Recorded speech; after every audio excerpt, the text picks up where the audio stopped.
The African Pharmaceutical Forum (APF), the 5th Regional Forum of the International Pharmaceutical Forum (FIP), presents her 2021 Regional Workshop theme, Technological Innovations for Pharmacy in Africa amidst the COVID-19 pandemic.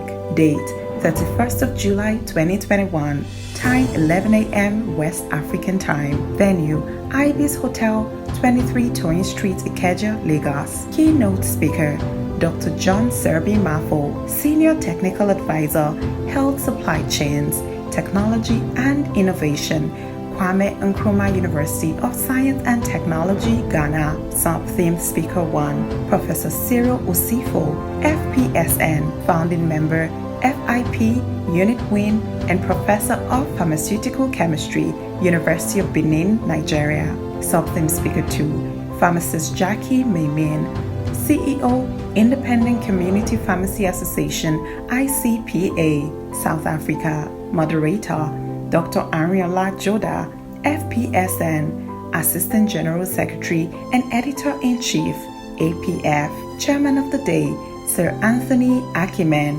MNI, FPSN. Host, Dr. Prosper Hiag, APF President. Chief Host, Mazi Sam Owabunwa, OFR, MON, FPSN. President, Pharmaceutical Society of Nigeria, PSN. Nature of Conference, hybrid conference with interpretation in French and Portuguese. Register today. Announcer, Dr. Didier Molium, APF General Secretary.